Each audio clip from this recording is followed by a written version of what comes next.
This video is sponsored by PLAUD. Are you under 35 and living in the EU? Well, it might be time to pack your bags, because not all 27 member states are created equal. I mean, in Dublin, the average young person can expect to spend 75% of their income just on rent. And in Spain, you have a 27% chance to be out of a job. And in France, you are increasingly likely to be wound up in a crime. Ouch. A recent study by Alorix ranks every EU country on what really matters for young people: crime, education, salaries, housing, job opportunities, and even happiness. And the results? Let's just say there are some clear winners and a few countries you might want to avoid.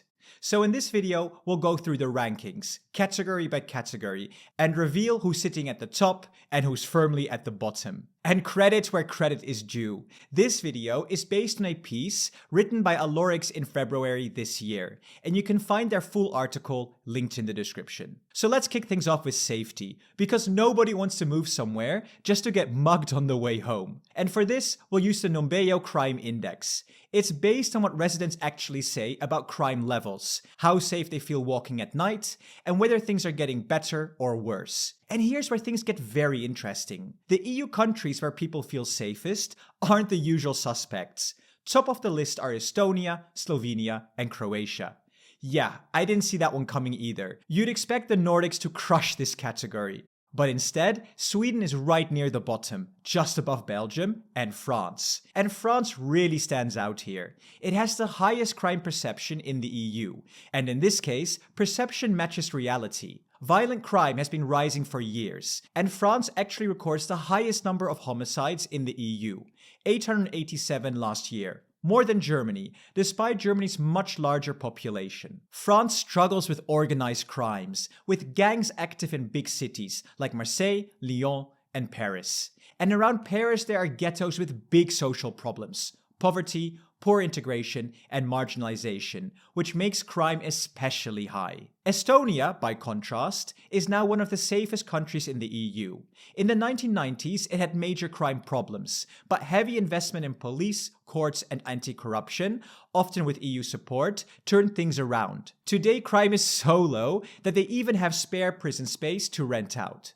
That said, compared globally, all 27 EU countries still count as relatively safe. Next up is education, because if you want a good job and a real career opportunity, a solid degree still makes a big difference. For this, we look at Eurostat's data on the share of young people completing tertiary education. That's things like bachelor degrees or higher. And here, Ireland dominates the list, followed by Cyprus and Luxembourg. These countries not only have strong universities, but also programs that are modern, competitive, and open to students from many different financial backgrounds. But not everyone is doing so well. At the bottom, we find Italy, Hungary, and by quite some margin, Romania. In these cases, high dropout rates and tendency for students to study abroad rather than finish a degree at home drag the numbers down. But let's take this with a big pinch of salt. A university degree isn't everything.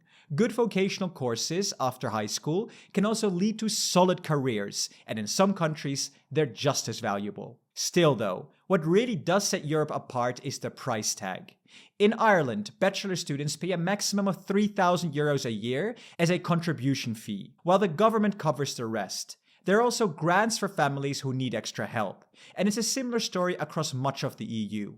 Universities are cheap or even free, unlike the US or the UK, where fees can run into the tens of thousands of euros. Now, before we get into salaries, housing, job opportunities, and happiness, a quick word from our sponsor. At EU Made Simple, we're constantly on video calls with EU officials, journalists, sponsors, and our team across Europe. These calls are full of ideas, but remembering every single detail, that is hard.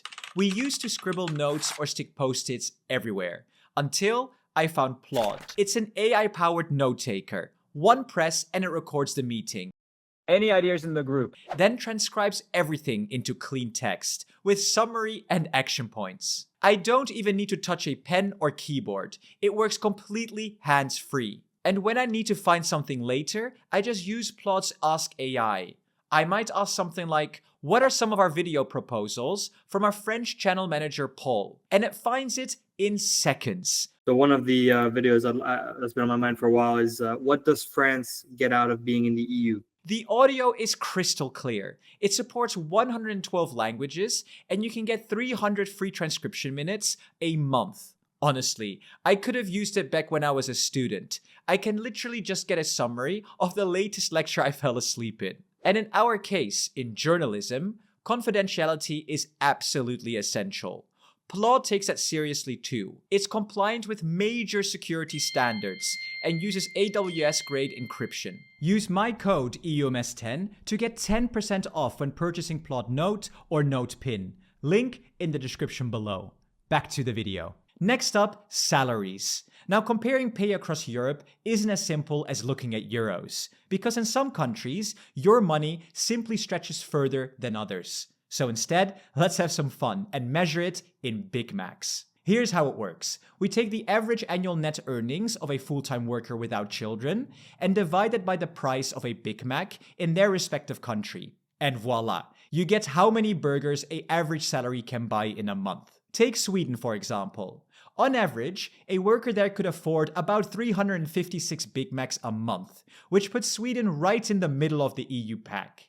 At the bottom is Slovakia with just 253 Big Macs a month. Meanwhile, at the very top, the Dutch could feast on a staggering 533 Big Macs every month, the highest in Europe. Followed, though, surprisingly, by Romania. The Netherlands manages this thanks to sky-high wages, one of the strongest economies in Europe, relatively stable prices, and a social model where big costs like healthcare and education are heavily subsidized. Lots of Big Macs are great though, but if most of your salary disappears into rent, then it's not exactly an accurate picture of your income. So, next let's check how much of the average income actually goes into housing. And this one is wild. In countries like Ireland and Portugal, more than 70% of the average monthly wage goes straight into rent for a one-bedroom apartment in the capital city. That's insane. To be fair, this so-called rental index is based on the price of a one-bedroom in the capital, divided by the average salary. Obviously, living outside the capital is cheaper. Lisbon is in a whole different league compared to northern Portugal, for example. Still though, Lisbon and Dublin are brutal. That's down to a mix of limited housing supply, high demand from students and expats, and in some cases, short-term rentals pushing locals out. At the other end of the scale are the capitals of Austria, Romania, and Latvia, where people spend the smallest share of their salary on rent. So while Latvia doesn't have great purchasing power in Big Macs, at least low rent means more money is left over for other things. But to pay for an apartment, you actually need a job. And unemployment looks very different across Europe. In 2024, the lowest rates were in Czechia, Poland, and Malta, all hovering around 3%. On the other end of the spectrum are Sweden, Spain, and Greece. In Spain and Greece especially, youth unemployment is sky high. A big reason here is the heavy reliance on tourism and seasonal industries, which collapse in downturns. Add in widespread use of short-term contracts, skill mismatches between what schools teach and what employers want, and deep regional divides, young people often end up stuck with unstable work or none at all. And then lastly, there's happiness. This comes from the World Population Review, which looks at factors like life expectancy, income, social support, and overall life satisfaction. And apparently, happiness likes cold weather. The happiest countries are dominated by the Nordics. Finland at number 1, followed by Denmark, and then Sweden. These countries combine strong, stable economies with extensive social programs, from generous parental leave to affordable childcare, all of which support high living standards. At the bottom of the list are Croatia, Greece, and Bulgaria, where economic pressures and lower levels of social support weigh more heavily on people's day-to-day lives. Alright, so that's all the categories covered. But come on, what we really want is the big one, the overall winner, the single best country in the EU for a young person to live in. And lucky for us, Alorix crunched the numbers and came up with an overall index score, Basically, a way to combine all 6 areas into one big ranking. So let's make it fun and start from the bottom of the podium. Third place, we have Poland. They didn't actually come first in any single category, but they were consistently good across the board, with low crime, strong purchasing power, and very low unemployment. Then second place, Austria, just edging out Poland. I guess the skiing, mountain views, and upper ski shots do count for something. And then, at number 1, we have the Netherlands. Top marks for education, safety, and overall quality of life. Yes, housing can be pricey, especially in Amsterdam, but with higher incomes balancing things out, the Dutch still come out as the most attractive spot for young Europeans. Now here's the full ranking, so you can check where your country landed. And down at the very bottom, we've got Greece, Portugal, and in last place, Italy. Why? Alorix points out to long-standing economic struggles, low trust in the government, and fewer opportunities for moving up in life. And add in the high crime perceptions in Italy and France, and you get a mix that makes young people feel a lot less secure about their future. It's also interesting to notice the broader trends across Europe. There's still a clear divide between the North and the South. For young Europeans, the best opportunities often seem to be in Central and Northern Europe, while the South still lags behind. Here's what I think. This ranking is super fun to look at, but it's just that, fun.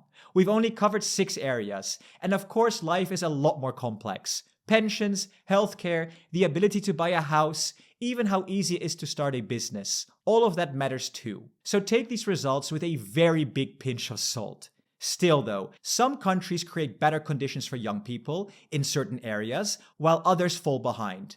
And that's exactly what this new series is about. Comparing EU countries and asking who does it better, and crucially, why? And can we copy their model? This was just the introduction. In the coming weeks, we'll kick things off properly with pensions. And trust me, you don't want to miss this one. Germany spends over 27% of its budget on pensions. Sounds like pensions must be amazing, right? Well, not exactly. And next week, we'll dig into the why and how other countries do it way better. And if you want something to watch while you wait, check out our country on immigration, where Denmark really stands out compared to the rest of the EU. You can find it right here. Thank you so much for watching. And to support us further, consider joining us on Patreon. And thank you so much to our presidents, Jan Schauke Christian Peter HEVD, Daniel Unite Europe, Stefan Rashid, and our most recent president, Kiki Loksen. Thank you for your support.